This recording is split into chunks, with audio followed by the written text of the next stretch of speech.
Hello, everyone. Welcome to Facebook Live with Mel Rapozo. Today is Wednesday, June 19th, 2019. Hoping that this connection stays open for us and doesn't cut us off. I hope everyone can hear me or see me. If you guys are on, please drop a 1 in the box so I know you're there. Kenny, Nicole, Melanie, Belinda, and Napa. How you guys doing? Hey, Melanie, how's it going? If you can hear me and see me, put a 1 in the box, please, just so I know that this stuff is working. Hey, Mahina, we've been having problems with the internet connection, so I am hoping that it's coming across nicely. Napa, you can hear me? Can you see me? Put a 1 if you can press 1. Hey, Rick, Randy, Patsy, Christian. Okay, good. Thank you, everybody. Thank you for putting the 1 in there, just so that I know it's working, because we get some issues every so often. So hey, Nick and Roslyn, how you guys doing? How's everybody on this hot Wednesday afternoon? Yeah, it is hot for sure, and I am hoping that it rained a little bit this morning. I thought we was going to get a little bit more rain, but we got a little blessing, and that was nice. Cooled it down a little bit, watered my garden for me. That was pretty cool. Hey, Dolly, Millicent, Dad, all the way from Washington. Lisa, aloha, you guys. Beatos. I know, Beatos, the scale not fixed yet. I know, let's get that out of the way. Don't start. Allison, aloha, you guys. Welcome to Facebook Live. Dagmar, we do this every Wednesday, 5:30 to 6:30. And we really appreciate you guys jumping online and checking it out. Hey, Jay. Aloha, Jay. Good afternoon, Dad. Yeah, I see you on. Awesome. How's the weather in Linwood, Washington? Angela, Kyle, thank you guys. Yeah, it's been really hot. I see that they've announced that the west side, Kikaha, has a drought. It's dry, and I did want to start off by saying thank you to our first responders and all the responders out there to the fire in Kokee. What a huge fire, over 2,000 acres burned. And Bitos, is it still going on? I heard that they've got it contained, but hey, Wendy Lou, but yet there's still some hot spots, and I'm sure it's going to be like that for a little while. But yeah, there is a drought. It's so dry, and that's why we got to be careful on when we out and about. Make sure we're not creating fires out there in our mountains. Aloha, Alfred. Thank you guys. So yeah, I just wanted to shout out the all of those guys fighting the blaze, including the firefighters and all of the civilians out there with their heavy equipment. I know my brother-in-law was out there. Tom Gonzalez was out there helping a lot of people out there, cutting fire breaks and everything. So all of you guys that's out there working, thank you guys. God bless you guys. Clayton, aloha. Thank you for joining us week after week just to talk story and just to share our ideas and our thoughts. Not too much on the agenda today. I did want to congratulate my good buddies Ross and Marshall Von Erich. I don't know if you guys know. Hey, Roland, what do you think about the situation in Haena? I get that down here. We're gonna talk about that a little bit later, Kyle. But yeah, it's kind of interesting what's going on out there in Haena. But Ross and Marshall Von Erich, also known as Marshall and Ross Atkinson, Kapa boys. Hey, Auntie Millie and Susan Atchison, aloha. Thank you guys for joining us. Yeah, I've known Ross and Marshall for. Watched him play football, Kapa High School. He played with my son. My son was at Kauai, obviously. Hey, Marie. And anyway, Ross and Marshall go by the name of the Von Erichs. Many of you know that I am a huge wrestling fan, WWE and whatever, any kind of professional wrestling. Hey, Sarah, Tony, how you guys? And anyway, Marshall and Ross, their dad is Kevin Von Erich. He lives up in Kapa'a, WWE Hall of Famer. I know most of you guys don't care, but hey, Carla, again, that is I'm a huge fan. And one day, a couple of years, 3 years ago, maybe, I got a chance to meet um, Kevin Von Erich by accident, and went to his house. I was actually serving papers, and I went to his house and knocked on the door, and he came out, and I was just shocked to see Kevin Von Erich again, World Wrestling Entertainment Hall of Famer. And if you follow wrestling, you know the Von Erichs, major icons, big legends in wrestling. Hey, Charlie Iona, how are you, my man? Anyway, so I see Kevin at the door, and I'm like shocked. And I'm like, oh my gosh, Mr. Von Erich. And he says, oh, are you a wrestling fan? I said, yeah, the biggest on Kauai. Hey, Jocelyn, how are you guys doing? Long story short, we became good friends. And since then, I've been up at the house a few times, drank coffee with Kevin, and had an opportunity to speak with Marshall and Ross. Anyway, Ross and Marshall, Kevin's sons, were pursuing a professional wrestling career, and I know Marshall was really interested in actually starting a school here for the Kauai kids, a wrestling school. Long story short, they pursued their dreams. They went and wrestled all over the world, in Japan and Israel, and they've been wrestling in Oklahoma and all over the United States. But they're going to have a New York City debut on July 25th, just less than a week from now. And they're going to be wrestling with the Major League Wrestling promotion out there in New York City. So amazing, awesome. Just congratulations out to these two kids these two young men actually are just awesome examples, very strong Christians, and continuing a legacy that their dad and their uncles and their grandpa Fritz, the great Fritz Von Erich, started many years ago, and they're carrying the torch now. And I just want to say congratulations, God bless the two of them, and trying to see if there's any way we're going to get a stream so we can watch it, but it'll be July 25th. I know that most of you don't care about professional wrestling, but hey, Joy, aloha, Joy, how you doing, buddy? I will tell you that I think it's the only true sport left. The only sport left that is not rigged, like football and baseball and basketball. Wrestling's the only one left that's not fixed. So anyway, Auntie Millie, aloha. I remember when they wrestled at Kapahi School. Yeah, that was a long time ago. We saw a lot of great wrestlers come through Kauai, and I think a lot of you guys went. A lot of you guys were there, and saw. I was there from a little kid. My grandpa was Ed Medeiros. He was good friends with the wrestlers on Oahu. In fact, many nights we would take them to the airport. I remember Ed Francis, Russ Francis, Bill Francis, Johnny Baran. I know Charlie. I know you remember some of these guys. Hey, Doreen and Norman and Amy. Remember Don Morocco, Steve Strong, all of these guys. Hey, Wallace. Anyway, it was just a big thing. Rick Martel. How about all the ladies out there? I'm sure you guys all remember Rick Martel. Hey, Mariah, how are you? Yeah, my dad says, I remember grandma goes all the time. Yeah, my grandma was a fanatic. She would go and she would take her slippers off and fly them at the wrestlers, and just just amazing, just good fun days that hey, Amy, how are you? Ripa Collins, that's right. Lord Tallyho Blairs. There we go. Now we're cooking. Hey, Chad. How's it going? Anyway, who's your favorite? Who's your favorite wrestler back then? The missing link, Pampero Firpo. You remember that?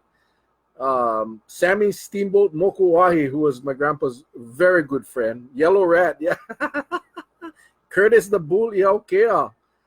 Charlie, I know you had some posts. You were posting up some of the pictures of old Hawaii.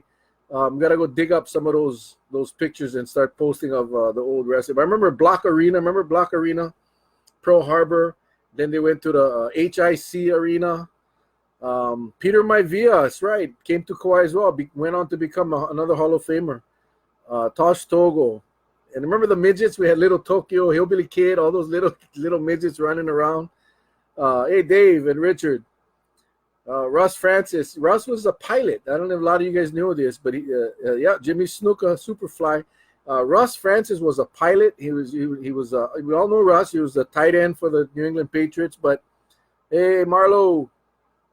So he would often fly the plane with some of those wrestlers in them, and you know, after the wrestling match, we would drive them over to. Of course, I was little, but we would drive them over to Humura Simon, eat Simon, and then they would be off on their way back to Oahu. Hey, Teresita and Ilona Coffee, how are you guys doing? Superfly Snuka, I've been watching since 1992. I still watch. My favorite is Ultimate Warrior.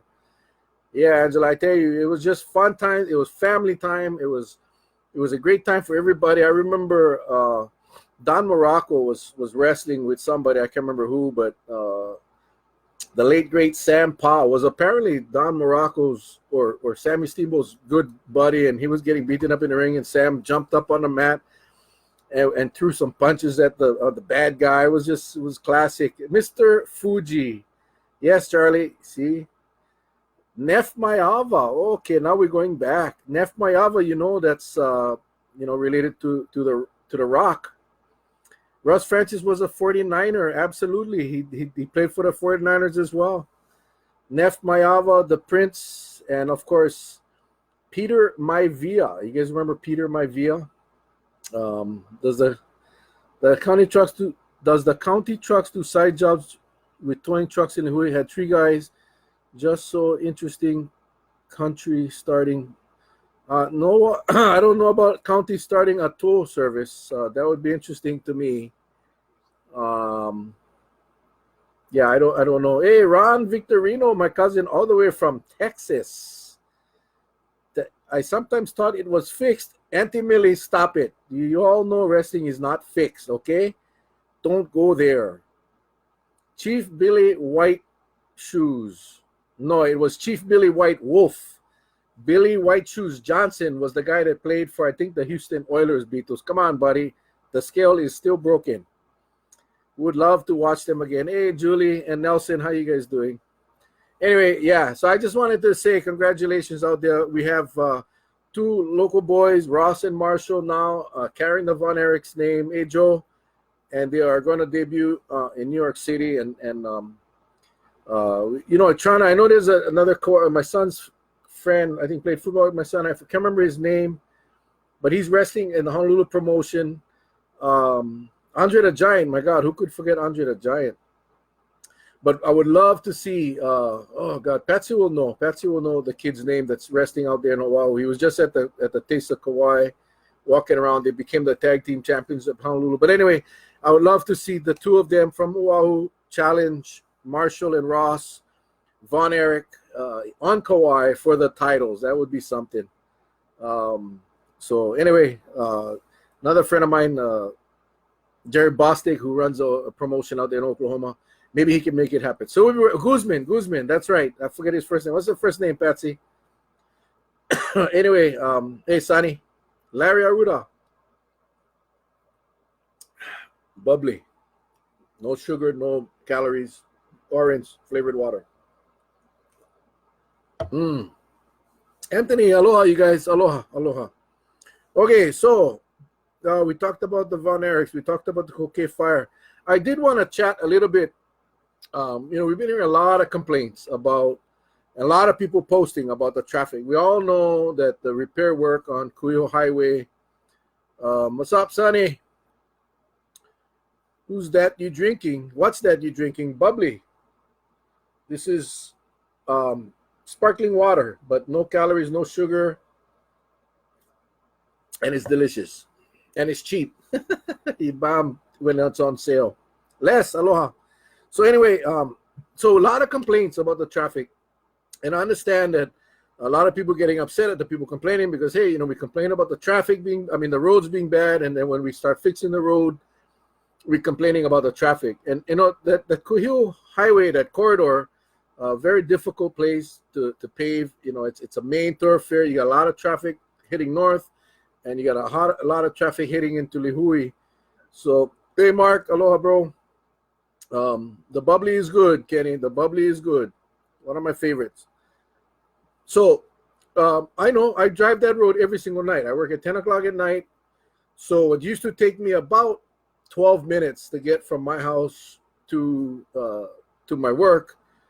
It's taking me over an hour. And yeah, while it's frustrating, it's necessary, because they got to pave the road. They got to make the road. And those guys have done a great job, and they've actually done it relatively quickly. So, hats off to those guys on the road working throughout the night, and the traffic control guys. So, but I guess the frustration for me came because as I'm stuck in the road, and it would be oftentimes it would be two different times I would get stopped. They let us go for about 5 minutes, and then they would let the northbound come out from Lihui for about 25 minutes or 30 minutes. So I would have several periods of a stoppage on the road on my way to work, which was fine. I watch my video. I talk to my wife on the phone. Or I watch a video, or eat my dinner or whatever. But the frustration was that as I looked to my right, there's an unused Cane Hall Road that's sitting there that should be used. Hey, Tammy and Jay, thank you guys for joining us. And I think that's where a lot of frustration was coming out. A lot of people posting about that, and why that road wasn't open during this few weeks of paving. That is the question. I mean, why not? I was on the council when Mayor Brian Baptiste secured the funding and the permissions to have that road. That road is still under county control. It's used as an emergency road, and we know that the Robert Kramer Jr. posted on one of the posts that he works for county roads, and he said they go up twice a month to mow the shoulders. That we know that road is still accessible and that we can use that road. And I've heard some excuses about, hey, Mel, liability, or that it's not safe at night. Well, let's make it safe. That road, that's the frustration, because there is an alternate route. Throughout that entire paving, there was an alternate route. And yes, it's a state project. Hey, Hilda and Vaughn, and Ed McDowell. But that's where the interagency cooperation comes into play. Like, let's open the road. It doesn't have to be a road that can handle 40-mile-an-hour traffic. It can be a road that will have 5 or 10-mile-an-hour traffic. That would allow the traffic to keep on moving, and the northbound, the people coming out of Lihui and Hanamala would not have to stop. They would be able to move throughout the night, and the people coming into Lihui would use that Cane Road. So, just the frustration that, and I share that frustration because I'm in it every single night. Should ask Maui County how they got Buddy Nobriga, private landowner, to open his property so traffic can go around the island to get them for Lahaina to work. That's exactly my point, Charlie. Where is that discussion? And that's the discussion that, I challenge this administration to start. Have that discussion, because it's not going to get any better. And the fact that a lot of people missed their flights. A lot of people I remember reading a post where a on-call nurse from KVMH, she was an on-call nurse at KVMH, and she got the call. Obviously, it was an emergency, and she just could not get out of Wailua because of the traffic, and she's stuck in the traffic while I'm stuck in the traffic, and she's posting. And hey, Carol, I guess the frustration is there was an alternate route available. There's no lights on the road. Well, I drive that road every night. There's no lights along the highway anyway. There's no the highway is not a lighted highway. People will drive slow, put up some plastic pipes with the reflectors so you can, just like what my point is, that should have been used, and traffic would have been able to flow both ways. Why would Grove Farm help? The county tried to knock them out with that NIAG they passed a few years ago. No, that road is under county control. We wouldn't need Grove Farm's permission. that road is, we maintain that road. We carry the liability for that road. So we should use that road. And that would have been a perfect opportunity to use that road. I guess that's all I'm trying to say. I hope they're not going to put that stupid rumble strip down the middle, because that's a huge waste of money and a detriment to the life expectancy of the pavement. I don't know what they're going to do. I understand that. I believe they're done with the paving. They're going to go in and start doing the striping. Again, I don't think the striping will be as complicated, because you can actually close one lane while they do the striping, but you will have 2 more lanes because it's a 3-lane highway. So we will see staggered temporary lights every 100 or so yards. Absolutely, Sonny. Again, it doesn't take a rocket scientist to figure out how to make that road travelable during these times. I personally want to see that road open 24/7. You know, if the state had any brains, they would acquire that road and they would make that a permanent one-way in. You could do away with the contraflow. You save $1 million for the state a year, because that lane could be a permanent 1-lane in that goes right through all the way into Hanamalo. So that would have been my plan. Zoe and Dusty, Lebanon, Francine, Surrey, Burley, Alay Bila, Brianna, Jeffrey, and Carlos. Aloha, everybody. Thank you. So I don't know what you guys' thoughts are. I don't know how many of you got stuck in that. I was told it's a liability issue. Everything's a liability issue, Larry, and you know that. You worked in public works for many, many years on the mainland. You know, yes, and that's why we're self-insured in the county. But you make it as safe as you can. I will tell you, I've been on that road many times. I know the reason why Brian went after that road, and I know the reasons why Brian secured the road. It was to provide that alternate access should the highway be closed, and that qualified, in my opinion. That qualified. So, Kahanu, Joyce, Wilma, how you guys doing? So, I mean, we got $25 million a year with the GE tax money now. That road needs to be open, and it needs to be utilized whenever we have any kind of traffic obstruction. To get the traffic moving. They have no other excuse. And again, I don't buy the liability excuse. I really don't. That road is in county control. So I know Jeffrey, eminent domain. For the stretch of road that I'm talking about, we wouldn't need that to complete the island. Hey, good to see you too, Nelson. To create this alternate route on the west side, eminent domain would have to utilize eminent domain, or we could work out a deal with the landowners. It doesn't have to be any kind of hostile activity. I mean, I think you give them an option. Give us an easement, give us whatever we need to create that road in return for some incentive on future developments, whatever, what have you. If not, then we go down the eminent domain route. See, there is no solution. There is no other solution. The bottom line, ladies and gentlemen, I've said this for a long time. We need more lanes. Someone posted today, hey, more lanes is not the answer. Look at the Honolulu. We have a 12-lane highway. We ain't Honolulu. We're not Honolulu. We're talking about the traffic that's already here. We're talking about the roads and the congestion that we already have. And there are no alternatives. See, on Oahu, you can get around. There's all kinds of ways to get where you need to go. On Kauai, you got one highway in and one highway out. And so we're different from Honolulu. And hey, my son Baron on the call. Roger that. How you, bro? How you, son? Nice to see you. Eminent domain is a way of obtaining and improve after possession, which is necessary. Absolutely. You're doing good, Mel. You're allowing the viewers a platform to air their concerns. Thank you. No, thank you, guys. I know I offend people. I ruffle some feathers, but the bottom line is, I remember when I was in a police department, we had a deputy chief. His name was Kenny Robinson. Eminent domain is not necessarily hostile. I've been involved in many eminent domain cases. You're right, Larry. But I think we could do an easement.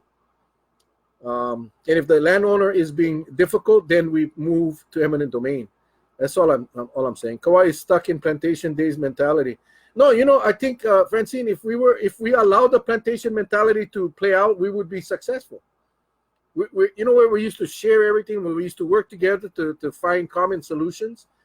The plantations, they did their job. They would cut a road. They did amazing things with our irrigation systems, with our plantation mills. When something broke, they fixed it. I think, I think it's something totally different. I think it's nobody wants to start that kind of or commitment of creating some new highways, because then you get all the anti people saying, no more roads, ride the bus, carbon footprints, blah blah blah. That's all good, but let's be real. You got a lot of people that rely on their car because they have to, like myself. My schedule doesn't allow me to catch the bus because my job is all over the road, all over the island. Could never do it on a bus. And there's many others that have 2 and 3 jobs. They got kids in school, football practice, baseball practice, choir practice, band practice. So we're different, and I think we got to accept that. We have to accept that. We would be ahead if we had the plantation. Absolutely. It seems that the only way to go now is to get these moving along. Yeah, that's my point. Kevin, Matt, the old plantation way worked better than all the BS red tape today. But I tell you, if something broke in a plantation, someone would fix it. They wouldn't have to go get 3 bids. And I understand we got different requirements today. But I think it's the mindset that I'm concerned about. Is that, why not? We all know. We know. And if you don't know this, or if you don't see this, then you're missing something. We know we got more cars on Kauai than we ever had. We know that there's no way we can stop cars from coming. There's some constitutional issues that we simply cannot tell people you cannot come to Kauai. We all know that. And while I would love to put a limit on tourists coming to Kauai, simply can't be done. I wish we could, but we can't. So knowing that, we know that the road system of Kauai, the 2 lanes or 3 lanes going through Kuhio, heading to Kapa, and the 2 lanes in Kapa, and the 2 lanes heading out west, is insufficient. We know that. We know that today. And we know that that's not going to go away. In fact, it's going to get worse. So where is the discussion, except from saying, oh, we got to wait for it's a state highway. We just got to wait for the state. Well, where's the county's discussion? Where's the county's solution? Where's the discussions with the private landowners and talking about some incentives for them to give us land or allow us to utilize land to move people to work, to the airport, to the stores, to school? That is where I'm frustrated, because that discussion needs to start, and it needs to start now. We have the GET funds, understanding we want to pave all our roads, and definitely we need to.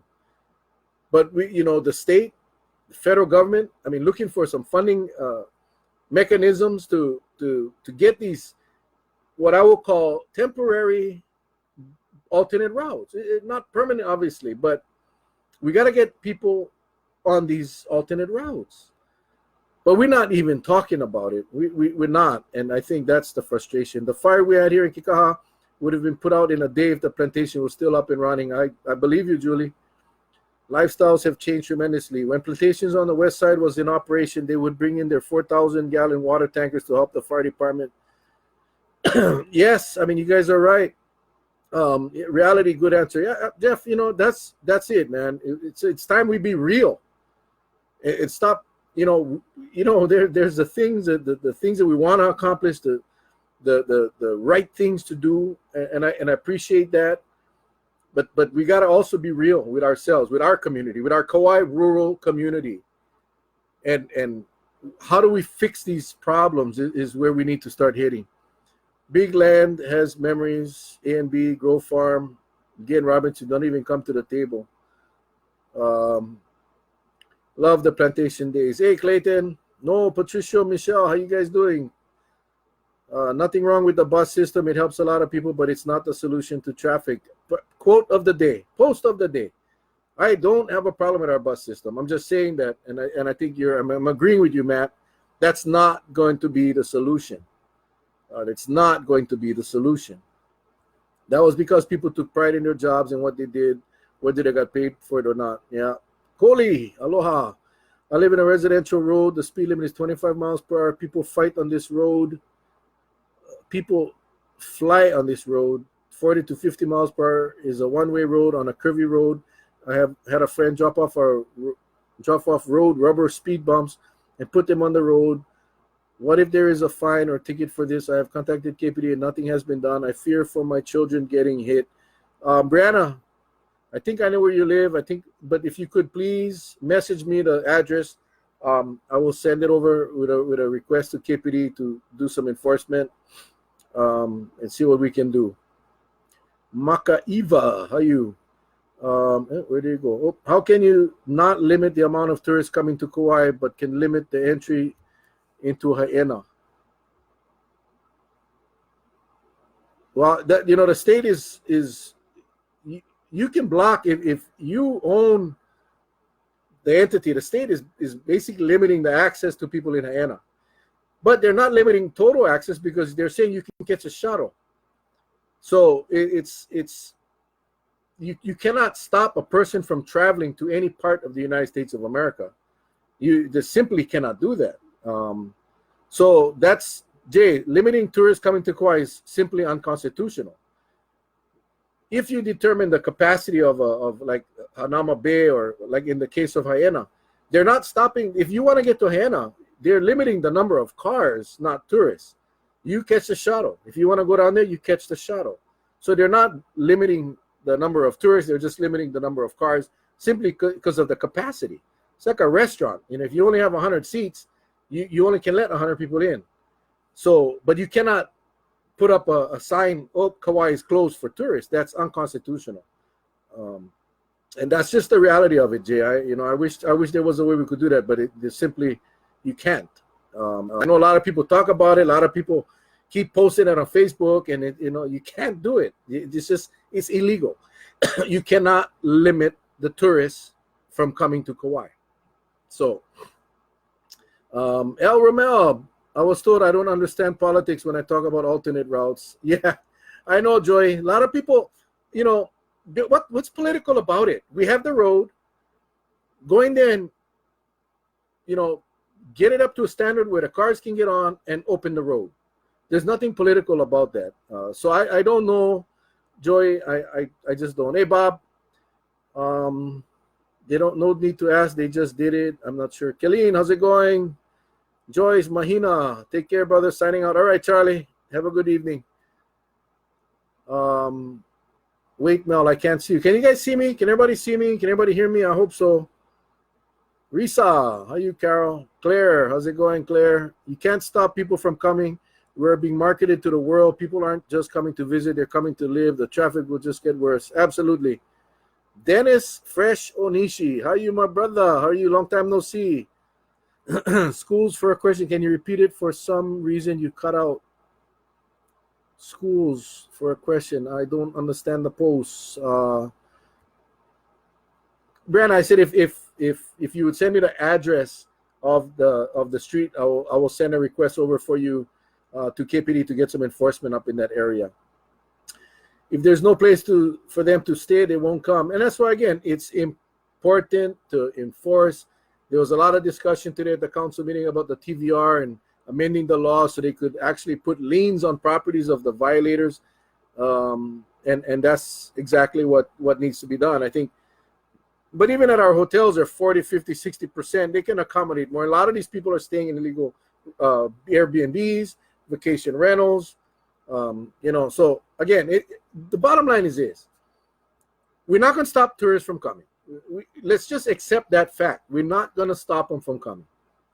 But even if we did, even if we stopped the traffic, if we stopped any additional tourists, the roads are still inadequate.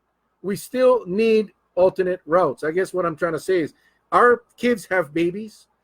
The biggest population growth on Kauai isn't because of visitors coming in and moving here. It's our own families growing. People are living longer and our kids are having kids. So that's what's happening. So we're not going to get away from that. And we need to accept the fact that we better start thinking about a way to move our people around this island. And it's not going to be with the bus. The bus is part of the transportation solution, but it's not the solution to our traffic problems. Let's be real. Illegal TVRs make it easy for them. Absolutely. Melvi and Grace, also known as Melva. How are you, Melva?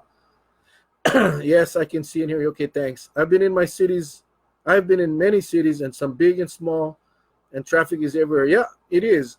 I'm just suggesting that we better start thinking about, in a matter of an emergency, in the case of an emergency, and we got to get people out of wherever they're at. That's where my mindset is at. The convenience of getting to where you need to go quickly is one thing, but the emergency aspect of it, when you got to get someone somewhere in an emergency and you can't because the road is blocked, that's problem. That's a problem. I missed your answer. I told them they can park in my yard. Okay, Christina, how are you, Christina? AJ, Summer, aloha. Good logical. Thank you, Jeffrey. I just a logical guy. I'm just a normal guy. I think you confuse things when you start letting people with all those years and years and years of engineering, college and universities. I think when they start overthinking things, when they start, it's just what's a logical answer? What's a logical answer? You build new roads. You got to get another route. That's a logical answer. Eric, that's just what you've been saying in your campaign. Why is nothing happening? I don't. It's because they don't agree that alternate routes are the answer. That's the plain and simple. I think that was stated numerous times in the campaign. And again, I'm not here to dig on anybody. I'm just saying that's if you're asking me what I believe is a solution, that's what I would do. I'm not sure what's. Aside from improving the bus and that's also a component that needs to be done. But an improved bus system is not going to help the traffic. The level of traffic that we have right now, when you look at the size of our buses, when you look at the amount of people you can actually, it's like the rail. If people think that rail on a wall is going to help the traffic on the H1, that ain't going to help. You can put 400 people or whatever it is on that rail, on that train, and even if you took out 400 cars off of that morning traffic, it ain't going to make a dent of a difference. I think that's probably a better analogy of what we got on Kauai. Hey, Charlene, Jay, Cheryl, how's that false scare at Honolulu Airport yesterday? Why did TSA have passengers that already boarded planes to deplane and wait on the tarmac? They weren't ready, and somebody's battery charger blew up. I guess made some noises. Everybody thought it was a shooting. They all took off running. Guys ran outside of the terminal, ran back in the terminal, and caused all kinds of chaos. I don't think the security was ready for that. That's one of the things they hadn't trained for. And so everyone that went in the planes that had to get off the plane because some people were seen jumping over the TSA line after they had already cleared TSA, but because of the active shooter alert, they took off. And then when they said it wasn't an active shooter, they all went back in without clearing TSA.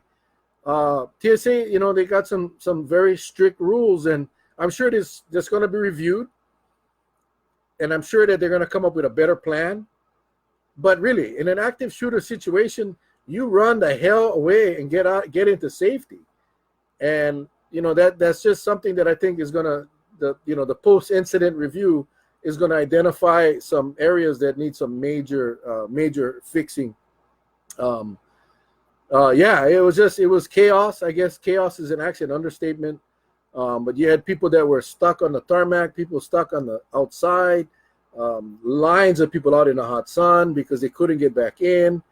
It's just not a good day to be at Honolulu International Airport yesterday. But you're right, Vaughn. It's they need to be better prepared, and it's hard to prepare because you can prepare the staff, you can teach all your employees at the airport, airline staff and security staff, but you cannot determine what the people are going to do. And it seemed like from what I've seen in the witnesses that they interviewed on the news, seems like no one had control of that situation. No one at TSA or at the airport security had control and it just went boom, and then it's like, you know, trying to get the horses after they left the barn. You know, it was a mess. So thank God it wasn't an active shooter. Thank God it wasn't an active shooter. But hopefully they will learn and set up better policy. Chantel, thank you. The parking lots at Hyena Beach Park was full. It was also filling up the parking lot near KA. There were 3 police officers out there today. Dylan and our officers doing a great job. Saw one car parked illegally, parked on the side with a ticket. I still feel they should have kept the road closed and all construction is done. Hey, aloha, Summer. Yes, Julie, I think you're right. We're going to talk about that as well. Is there ever a thought in improving the old plantation roads and using them? Don't know if this was talked about. Yeah, we talked about that, Kevin. We have talked about that on several of these Facebook Lives. That is, I believe right now in the situation that we are in today on Kauai, that is the only way we're going to move traffic, not only on Kuhio, but on Kamuli as well. Utilizing the old plantation road, securing agreements with landowners, and allowing us to and even if we have to, it may cost some money, but it is what it is. Keith, aloha, Keith and Shen. Savannah, Francine, the fail rail is already falling apart. They just said they need to rebuild certain parts of the rail. Yeah, they got to do 6 canopy. They got to redo 6 canopy structures, and they're going to move forward with that because they don't want to delay the opening, because I think that's another black eye. You only get 2 eyes, but we got more than 2 black eyes in that project. So, yeah, the Hart spokesman or Hart president, whatever he is, said they're going to move forward. And they're going to get those done. They still don't know whose fault it is because all of the structures were cracking.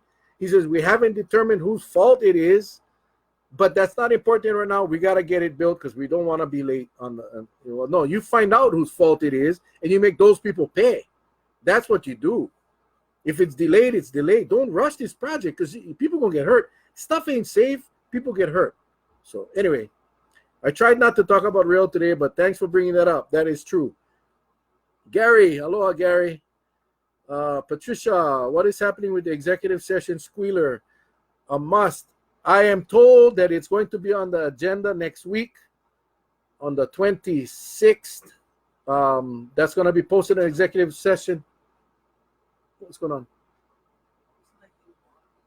Again, it's going to be posted on the it's executive session agenda for next week on the 26th.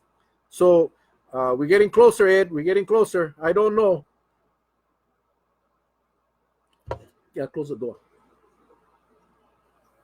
Sorry, technical difficulties here. Hang on real quick.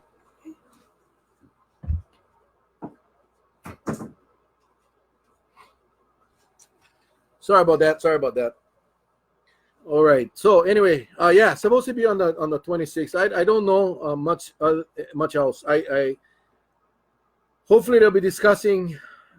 You know, I like I said, I formally requested an investigation into how Paracini got the information that he got. As far as the auditor position, they're still discussing. As far as I know, maybe some of you know more, but. You know, those discussions are supposed to be confidential. So I don't know. I guess we'll find out more after next week. But Ed, thanks for asking. Thanks for reminding me.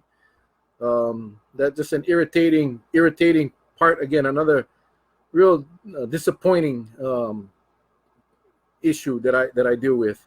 Randy and Jen, Adam, aloha. By going after TVRs and shutting them down, we would be sending tourists to hotels that are owned by corporate businesses and sending that money off island. TVRs are generally owned by residents, and the money made from them at least stays on the island. Residents are doing anything they can to be able to continue to live here. Yeah, there's some truth to that. Yeah, but I think the point is, the TVR, there's laws. And I think, for me, if in fact we are at a different time on Kauai that the general public wants TVRs in residential neighborhoods, then let's change the law. Many of the TVR owners, yeah, and I know this, a lot of the TVR, I know, I watched some very compassionate testimony today at the council meeting from people saying that, they're going to lose their house and all of that. But I think when you look at the number of non-resident TVR owners, that monies are going to the mainland. And to me, it's very simple. If your neighborhood is okay with you operating a business in their neighborhood, then you should be allowed to do it. If your neighborhood, if you're in a residential area and your neighbors have no problem with you operating a business, and you should be allowed to do it. But if you live in a neighborhood that does not want a business in their residential neighborhood, remember, it's a residential neighborhood. And if your neighbors don't want, you see, when people buy a home in a residential neighborhood, that's what they're buying. They're not buying a residence in a commercial area or a resort area. And I think that's where, when people talk about land owner rights, and the bottom line is, if your neighborhood is fine with you doing what you do, whether it's an auto shop, a beauty shop, a vacation rental, then you should be allowed to do it. But it's that neighborhood that should be making that decision. I think that a lot of people are abused the TVR or abuse that whole renting out to tourists, Airbnbs, and all of these things. The bottom line is, it's the law, and we need to follow the law. If we have come to a point where that law needs to be changed, then let's do that. But I think, if we shut down an illegal TVR and that person stays in a hotel, that's where they should go, or go find the legal TVR. I guess I got to disagree that to me, that's not justification because the money going to the mainland. I think our hotels employ a lot of our local people. A lot of our people's jobs are at the hotels. So I think, it's a double-edged sword, but the TVR operators have to be following the law. That's where I'm struggling with the arguments. It is what it is. You bought the house. If you see, you bought a house that's expensive because someone told you that you could vacation rent to offset your mortgage. Now, I feel for the families that are living in areas that have been inundated with TVRs that raise property values, that now the family that's living in their home that they've had for 40, 50, 60 years cannot afford the property tax. And then now they're coming up and saying, oh, we got to rent out a room, or we got to vacation rent a house because we can't afford to keep it. But if all those illegal TVRs weren't done and it was still the old neighborhood that we once had, that wouldn't be a problem. So, it's again, to me, it boils down to your neighborhood. If you are a good neighbor, then fine. But when you come down, and I've seen this, trust me, I've reviewed probably 40 or 50 case files from illegal TVRs and spoken to neighbors. You come home after a long day of work, and you see all these cars. Every week it's a new cars. There's new people. I told you guys on this every week that, we got 2 up here in House, maybe more. Sure, we got more, but there's 2 on my road. And it's like every week or 2, we see just new people. I don't know if they're crooks stalking or scoping out the place, or they're visitors. We don't know. And it's just uneasy. And that's not why I bought in a residential area. And it used to be a very quiet neighborhood, and now we got, your dog knows your neighbors. But if your neighbors change every week, your dog gets irritated every week. So anyway, it's an amazing discussion. News Tonight said the popping sound was the barrier poles falling over when people panicked from the smoke. I didn't see that part. I just saw that it wasn't a laptop. It was one of those battery chargers. Sherry, aloha. There are legal TVRs following the rules and those that aren't. The legal TVRs, I have absolutely no problem with. Absolutely no problem with. It's the illegal TVRs.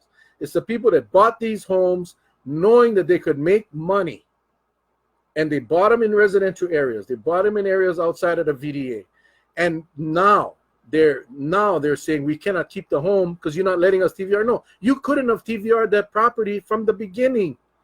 You chose to do an illegal activity, And now if you get caught and the county is shutting you down, don't come blame the county. Don't blame the county. You chose to do an illegal activity in your house. Don't come now and say, well, we've been doing it for forever. We're going to lose our house. Oh, convert it. Convert it into a long-term rental. Rent it out to a local family that needs a home. That's the solution. Or sell the property. Andre Ann, aloha. Robert, Jason, Garrett, Paul, aloha, you guys. That's fine, but many of them are operating illegally. Follow the rules. That's all I'm saying. Follow the rules, Mark, aloha, Mark. Priscilla. Let's see. Bethany, aloha, Mark. The county is finally clamping down on illegals. No, the money is also staying on island by giving locals jobs. Absolutely, Mark. That's, I guess, what I'm trying to say is that, because of the illegal TVRs, many of our hotels have dropped to, occupancy levels, causing our local families to lose their jobs or lose hours. I know this personally. I know this personally. So, again, that's why I say it's a double-edged sword. The bottom line is, if all else fails, follow the law. Follow the law. And if the law doesn't work in today's times, then change the law. But until the law is changed, follow the law. Hey, Faith, aloha, prayers to your mom. Gosh, we continue to pray. Pray for Faith's mom, everyone. Got involved in an accident, had surgery today. Praying for a speedy recovery. Howard, Pat, Pam, John Wareheim, how are you, my man? Nice to see you on the call. Sherry Ann, aloha, you guys. Bryson, Darlene, Debbie, Stephanie, Iona, aloha, Auntie Steph. Nice to see you guys. Woo, let's see where we at, because I think we oh my God, we may go a little longer today because I never even get to Hyena. Okay, I just want to talk real quick about Hyena. Airport panic, a battery pack. People panic from the smoke, knock down barrier posts, sound of the poles hitting the ground, sounded like gunshots. Yeah, that sounds about right. Yeah, I mean, I see how that could happen. So after the opening, illegal parking, they have 4 officers from DLNR, 4 officers from KPD, and I don't know the answer to this. If anyone knows, please let me know. I hope we're not paying overtime, county overtime, to deal with a state problem. And I'm going to follow up on this tomorrow, because this is a state thing, and again, we don't get much aloha and mahalos from the state. So, I don't see why we taxpayers of our taxpayer money should be going to pay for the enforcement of that state area. I just don't. On the opening day, it's estimated for every car that arrived at the park with a valid permit, another 4 to 5 were turned away. There's some issues with the handicap. They might have to increase the handicap. Protests. This is the press release or the statement that was made by DLNR after the opening.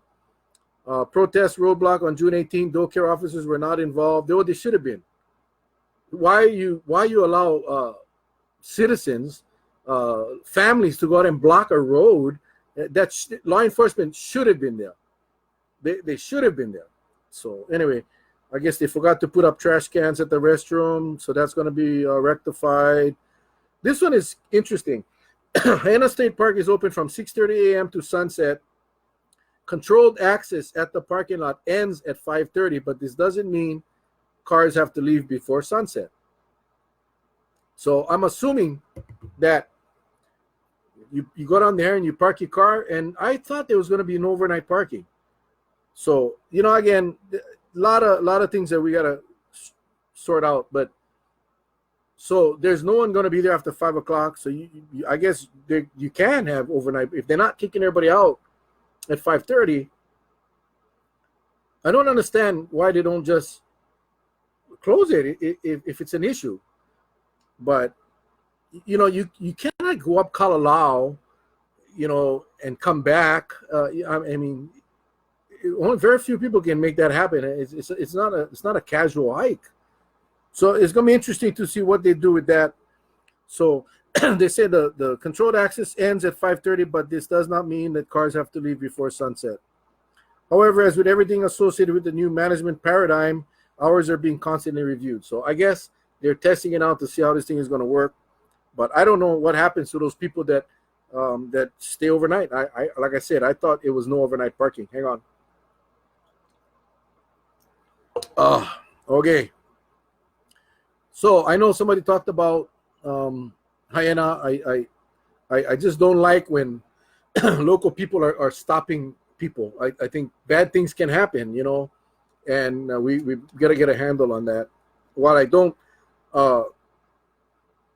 fault those families from doing that, I'm just saying there's a proper way, which is called the public authority with police or DLNR or whatever.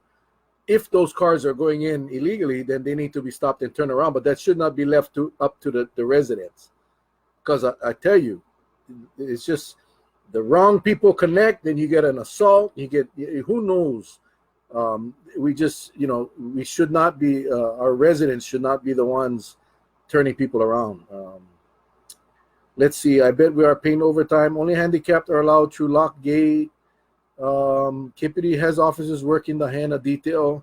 Is that overtime, L? Is that overtime, Mr. Ramel? I think they should close the park 2 days per week. Wouldn't your parking permit decide how long you're allowed? That's what I thought. I thought there were two different time brackets, you know, but I don't know. I guess we got to wait and see. This thing is saying if you park after 5:30, no one's there, you can stay, which means, you know, I don't know. We'll find out. Cindy, Jason should not allow overnight. Again, it's Sindra, how you and Brad. Kippy, Akana, thanks for joining, Kippy. So I thought there was no overnight parking. So, and Kippy's on, DLNR officer, maybe he can help. Thanks, Mr. Ramel. Kippy is getting overtime for the detail. That's why I get issues. Anyway, so Kippy, I'm reading the statement from DLNR, and it's saying that controlled access ends at 5:30, but this does not mean that cars have to leave. So is it okay for people to stay overnight, leave their car overnight? So I don't know if you can hear me, Kippy. I don't know if you got that, but if you don't mind, if you could just punch in the answer, I would appreciate it. We're just trying to educate the public here. All right. Now I'm gonna end with this plea. It's a plea to you know, Smoky Mountain helicopters. Many of you have seen the posts. They are operating their helicopters out of the Burns Field out there by the salt ponds. And again, I'm sure many of you saw the post because I believe it's gone viral. They are going to come up on Tuesday in a planning commission meeting at 9 a.m. for permits. It's a public hearing. They're applying for some after the fact permits. And I think you know what my position is on after the fact permits. After the fact permits for some things that they've already done. Now, I don't have enough time to go into detail, but I did want to share that for myself. I'm not Hawaiian, obviously. I am not Hawaiian, but we're fifth generation. I don't even know my Portuguese culture. The only culture I know is this Hawaiian culture. The only culture and the practices that I am familiar with are what I have learned on my 54 years on this island. We have always been taught about the sacredness of the salt ponds. That's just something that it's just a no-brainer for anyone that was brought up here on Kauai. A complete no-brainer. We knew from very young, you don't go march on the beds, you don't go into the salt pans, you stay out of there unless you're invited in. You don't destroy that area. That area was sacred. That area, you know, that practice has been going on for generations. It's not just a bunch of holes that were dug that captures water and you go. No, this is a natural process that has been carried on for generations from our kupuna. But anyway, in 2005, the Kauai County issued an SMA permit, special management area permit, that required the removal of all temporary structures, sheds, shipping containers associated with the helicopter company at the time.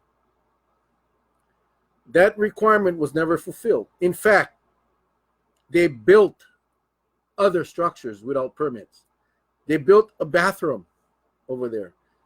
Now they're trying to get permits to make those structures legal. Yeah, for now, but they are going to shut down the night parking. I don't know when. Thanks, Kippy. Appreciate it, buddy. That's why I love Facebook Live, man. You got guys come on, you can answer your questions, clip the rumors right off the bat. Thank you very much, Kippy. I appreciate what you guys are doing, buddy. Parnell. So now those Pa'akai, the salt makers, are very worried, and I am too, that this expansion of this helicopter company is going to negatively impact that cultural practice. Now, the company's saying they hired a practitioner that said it's not. Well, his practitioner ain't even from Kauai. He's not here. He hasn't studied the salt beds. Hey, Chanel. And yet he is saying that will be no impact. We're not talking about an operation of salt collection that is that can be relocated. I mean, it's they said this through their attorney. They said that the activities do not impact salt making, but the practitioner is saying that the dust and noise from the helicopters do adversely impact the cultural practices that have been going on there for centuries. So, and I'm reading this. There's an awesome article written by Tricia Kehaulani Watson. She's a PhD Hawaiian Studies at the UH. But and she says she says the site is listed on Hawaii State Inventory of Historic Places. And under state and county regulations, applicants are required to consult with practitioners and stakeholders. They hired a cultural practitioner that would say that there's no impact. Pa'akai farming is not simply about a historic and cultural site, but the ongoing indigenous pedagogical opportunities that come with a living tradition. The protection of sites and resources are only part of our island community's obligation to take care of these storied places. We are equally obligated to ensure that traditions are being passed down and perpetuated. Now, I don't know how better you could state that. Trisha is amazing. The Hanapepe salt ponds are one of the most important cultural sites in the state of Hawaii, as they are the largest and most enduring site of traditional teaching and cultivation for Hawaiian salt. Cultural loss is not only about the loss of resources, but the loss of practice.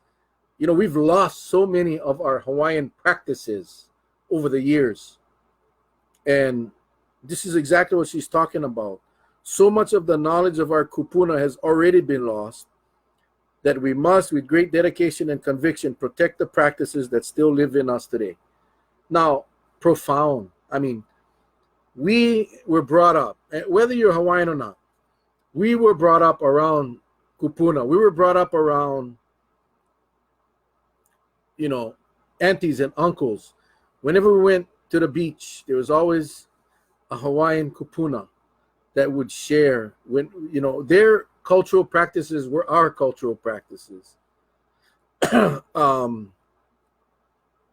We all knew that was you leave that for the practitioners, for the salt makers.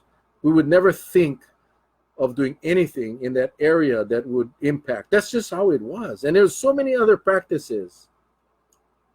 Thanks, Francine. Heard that there were 3 dogs that were run over and someone observed a tourist overtake a car. Oh, this must be out in Haena. Hey, Thomas.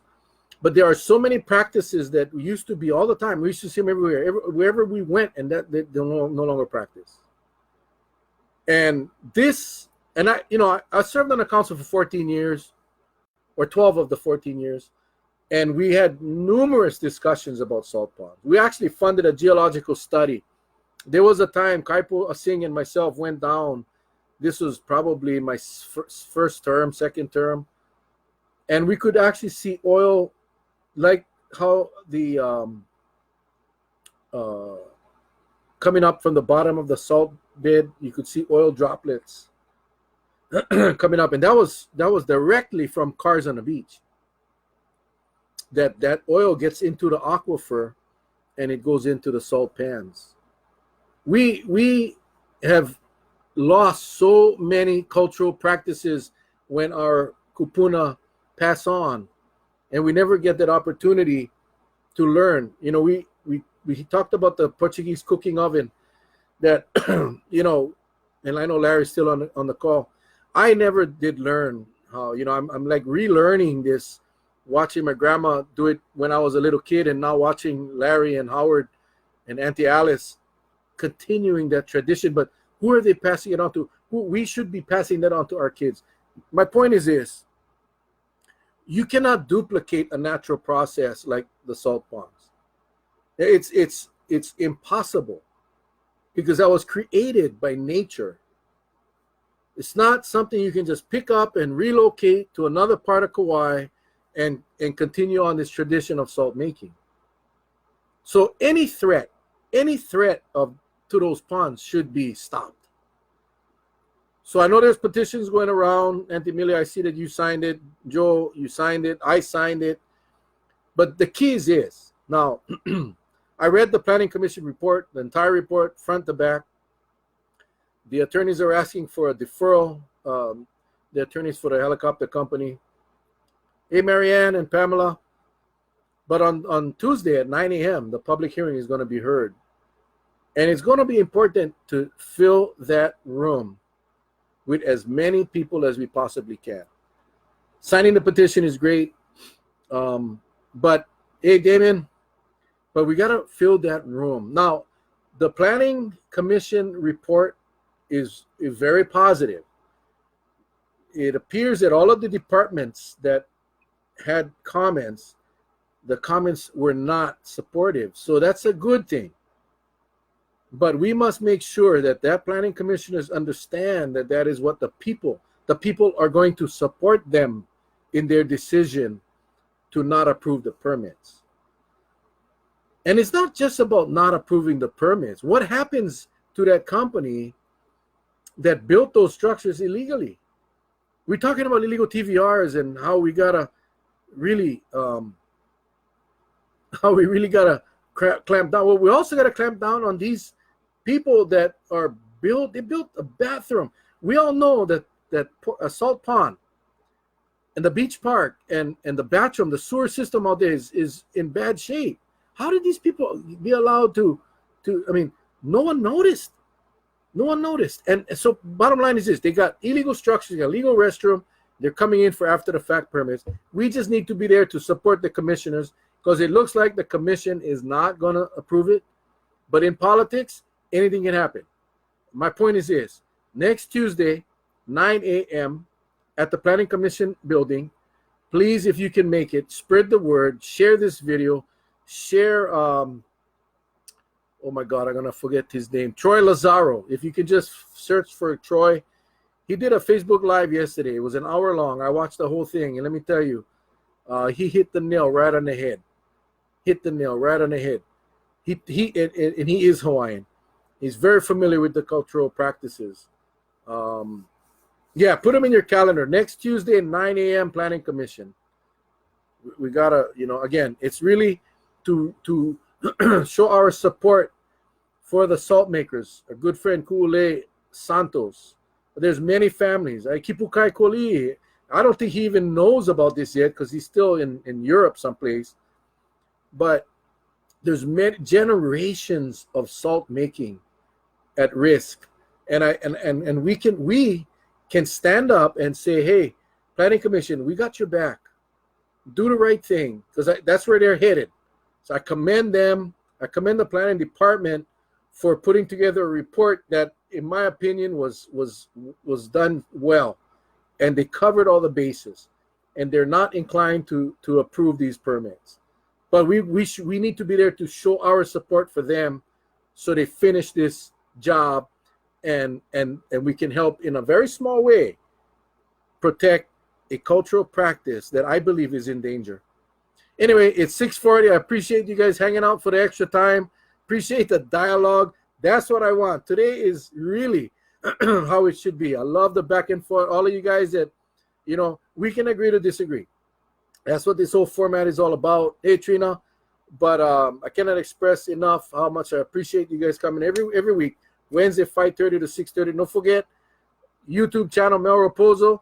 All the archived videos are there. You feel free to go back and watch if you want. Aside from that, next week, Wednesday, 5:30, we'll be here. So this is Planning Commission, not Council. Yes, this is a Planning Commission meeting. Planning Commission. This is a permit. They're asking for after the fact permits. So that goes to the planning, doesn't go to council.